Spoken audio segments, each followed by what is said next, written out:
Bone's ready. So's Turner. The pitch. Ground ball right side. Into right field. A base hit. Bone scores. Here comes Castellanos. The throw to the plate. Not in time. Trea Turner has walked it off. The Phillies win it 3-2.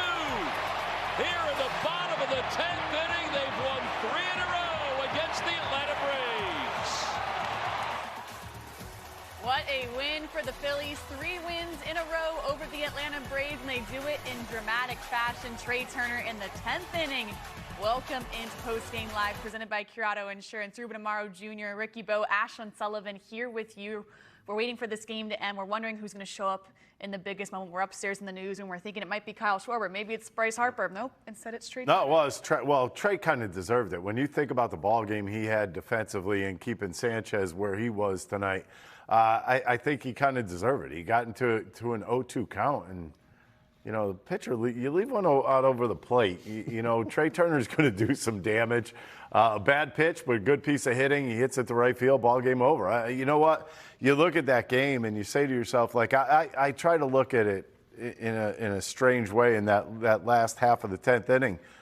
What is Ronald Acuna Jr. doing? Well, he's got to at least make an effort to catch that ball in right field. I mean, once you load the bases for the Phillies, you gotta believe that somehow, some way, they're going to score both runs. Right. Yeah, there's a whole lot of things to unpack in this baseball game. One of them is the pitching. I mean, I thought the pitching was outstanding. Christopher Sanchez bouncing back, pitching very, very well against an Atlantic team that's not the same Atlanta Braves team, but still a pretty darn good team and talented. And did a really nice job. Tons of swings and misses. 20, I think, swings and misses. I think 12 of them were on the changeup. He was outstanding with his changeup. It was nice to see that pitch come back for him and him feel really confident about it. But I got to talk about that bullpen again. That bullpen threw the ball well again. 3 innings. They give up the 1 run. It's not an earned run because it was the ghost runner. But no walks, 2 strikeouts. They really pitched well. Now, Strahm made a couple of pitches he probably did not want to make. That one in particular to Nacho was not the pitch that he wanted to make, but then gave up that 1 run. But these guys bounced back and have played really good baseball. After really struggling against the Mets, it's nice to see them beat up on a division, another division team. Yes, it is. 3 wins in a row over the Atlanta Braves, and really up until that 9th inning, we were talking about this kind of a boring baseball game. We said you got to win boring baseball games at times. Well, it was anything but boring. Yeah, but it wasn't. I mean, it was boring in the sense that there weren't home runs flying. It wasn't Kyle Schwarber going 4 home runs in this game. But I thought, I mean, Ruben brought up the fact Christopher Sanchez was really good in this game. He threw 71 strikes out of 97 pitches. That's pretty impressive in itself. Ruben talked about his changeup. It was really good tonight. And that's something that you have to kind of take. You put it into a nice little tidy package and you say he's back. And Christopher Sale was really good too. So, I mean, I guess there's 2 ways to look at it. If you like pitching, this was a great game to watch. You like fielding? Great game to watch. It really was. And then that 10th inning, everything exploded as it's now time for our Toyota electrifying moment. And this was definitely electrifying. Of course, we know how this ended, but let's take you to the beginning of how it started. Ruben, you kind of felt this brewing up until this moment. Yeah, you know, this was an at-bat that was a little rough for me. I mean, this was a punch-out. He had gone 1-0, swung at a breaking ball well out of the zone, but then ended up punching out. But this is Stott just flipping a ball into right field. This is the play that as Ricky said, Acuna, if he puts his glove out, Ruben, he might just catch it. He may very well catch it. I think he just decided to be super cautious so that if he dove, that the game wouldn't be over. I don't know.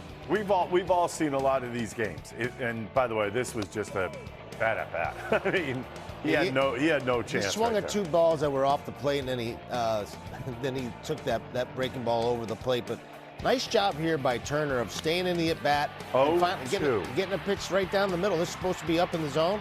Hey, but you got to take advantage of these mistakes. I want to say something about the base running here, too, because Castellanos, he's not a fast base runner, but he got a really good secondary off of second. You know, Acuna can really throw. He's got one of the best arms in all of baseball, and he got a really good jump, made it really tough for him to throw him out, scores a winning run. Great effort by Casti on the bases. Right, you mentioned that, and to me, it looked like he could run right there, especially when we saw Alec Bohm. You want him to go in that moment. Castellanos, it's a guy that took advantage of his opportunity there. Yeah, and listen, he got hit by the pitch, and that was big. I mean, for him to just be able to get on, to keep that inning going. But I think, it was really important for him.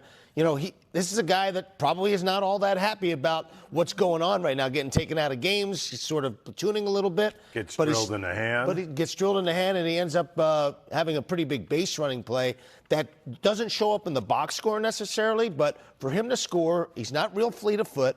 It's a base hit that was hit pretty good to the right side of the field with Acuna playing in, and he beat the play, and that's a big play to help win the game. Yes. It really was. It was. And the Phillies, they win this one 3-2, 3 straight wins over the Atlanta Braves. We go across the street to hear from manager Rob Thomson at Citizens Bank Park. Do you feel like, we've been talking about Trea all season, do you feel like you saw the best of him in pretty much every way? Yeah, he did everything tonight. 3 hits, walk, game-winning RBI. Played great in the infield. The left side of our infield was fantastic tonight. Stole 2 bases, stole third. That's the type of player he is. Before the season, you said 380 for on base, but you also said, I think, 40 stolen bases, 100 runs. He's on base for 40 stolen bases and I think 109 runs. Yeah. Kind of been exactly what you've hoped he could be. Yeah, and that's what he's got to do, because we got a bunch of guys around him that will hit home runs. They're going to put the ball in seats. So, and he's going to do it too. But I think his main focus needs to be getting on base and creating havoc, and he's done that.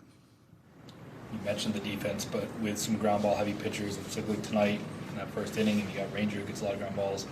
How big has his turnaround been overall this season defensively? Huge. I mean, our infield's solid right now. Bohm is, I've talked about it many times, how much he's improved over the last couple of years. Stott's a future Gold Glover. Harp's been great at first base. I love our defense. With Sanchez tonight. Really good. I mean, 20 whiffs on it, and his changeup was a lot of bottom to it, a lot of swing and miss. Filled the strike zone up, and we, it's nice to get 7 innings because you kind of rest some of those guys in the bullpen. Is Castellanos all right after the hit by pitch? Yeah, we'll check him out.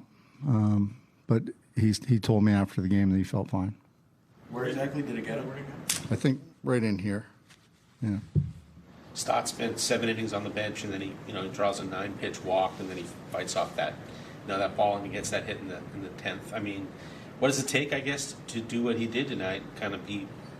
Well, Marsh got another pinch hit, base hit. So, those guys, they're down in the cage most of the game, and they're getting ready and staying hot, and they understand where the situation's going to arise. So, they're ready to go, and both those guys are gamers. So, I don't worry about them. What was the thought process on going with Marsh over Kepler with the lefty coming in? Well, Kep on the play last night where he dove, he banged up his throwing shoulder a little bit. So he was available in an emergency tonight. Could he play tomorrow? Or? Don't know. What makes Sale, it seems obvious, but what makes him so tough against lefties? Oh, it's just that arm angle. It's everything's starting out behind the left-handed hitters, and it forces you to open up that hip a little bit early, and he's got great stuff. We were talking before the game. He was 93 in his last rehab start, but he turned it up tonight. So, and I expected that. Wilson had sort of a tough couple weeks leading up to this. How encouraging was it to see him hit a home run off somebody so tough in Sale? That was great, and I think overall his at-bats have been fine. Maybe he hasn't gotten the production, but his at-bats have been fine, and I'm very comfortable with him against the left-hand pitcher, and he's actually been very comfortable in the outfield too. So. Well, Rob Thomson there, a lot of comments as the Phillies win this one over the Braves. You'll hear him mentioning his defense, which was fantastic in this game. And it's a game, we've seen so many versions of this Phillies team this week, Ruben, where they can, as of right now in this series, win in a variety of different ways, which is refreshing. They were 2 for 13 with runners in scoring position, as you said. And my feeling is, even when you're not playing your best baseball, getting the big base hits, you're figuring out ways to win games. The pitching has been doing it the last 2 nights. The hitting did it in the first night against the Braves with the 19 runs when they were crushing the baseball all over the yard.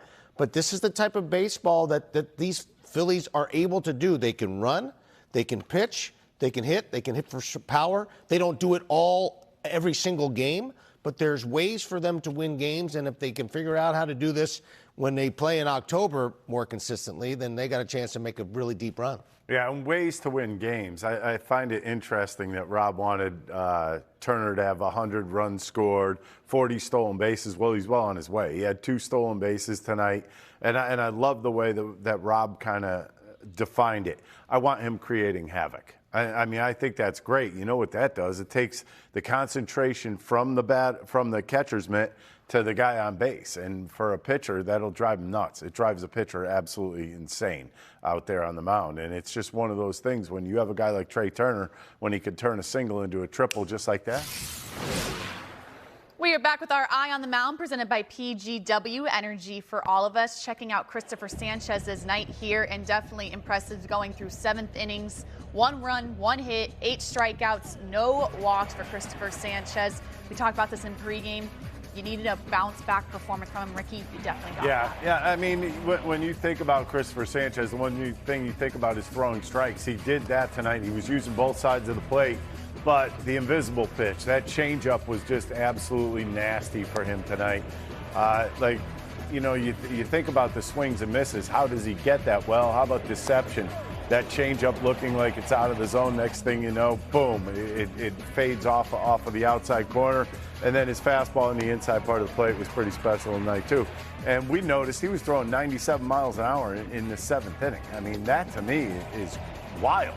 I mean, this guy is very legit, and I think he's just got his confidence back. That's what it looked like today. 10 ground balls.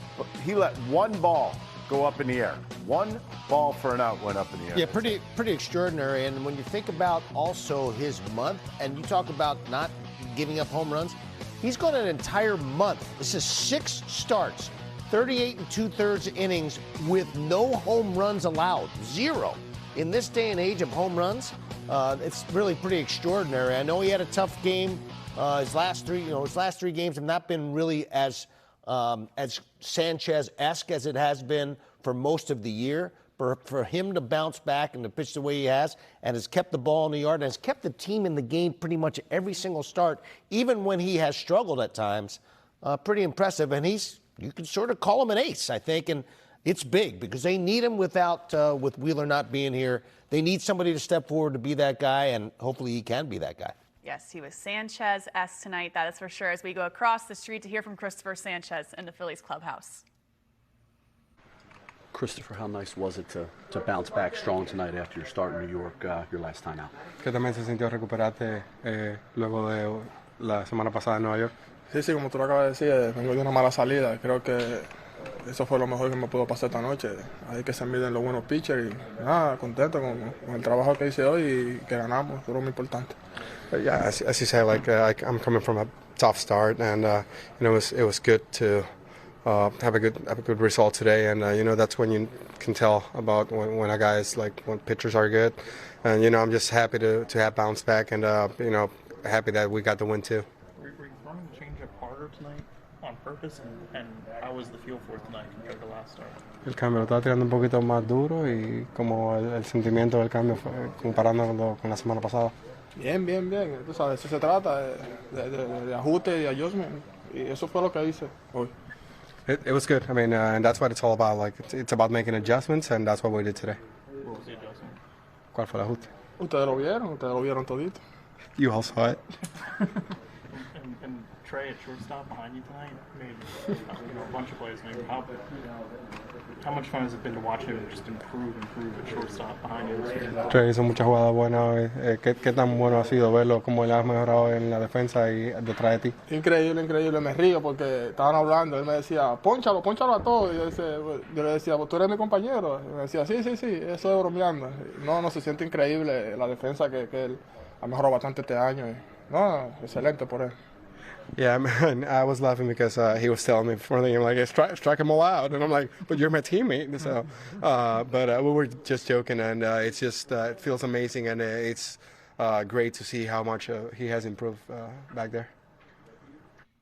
Christopher Sanchez with the win, well earned, but definitely got some help from his defense, and that brings us to Next Level, presented by Oceans Casino Resort. You heard Rob Thomson credit Trea Turner for the effort he put defensively tonight, highlighting here, Ruben, this is a guy that you can count on to make plays like this. I mean, he was outstanding. He starts this double play. It was a big one to get that double play and then close out that second inning.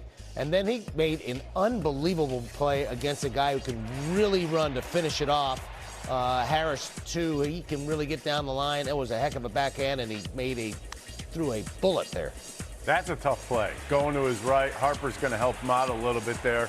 But, I mean, for Trea to even get to that ball, and then this one's going to be up the middle by Olsen.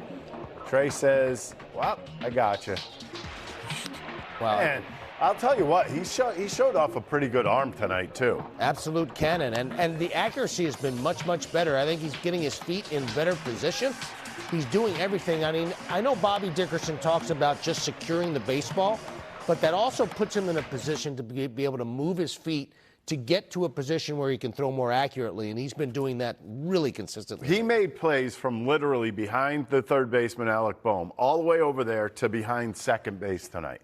I mean, that's an impressive area to cover. I mean, you're covering all the way from the bag, all the way behind Alec Boehm, and he did a heck of a job. I mean, this was the best game I've seen him play defensively as a Philly, period. And you see that building over the year because he's gotten better and better. In the early part of the season, not as good.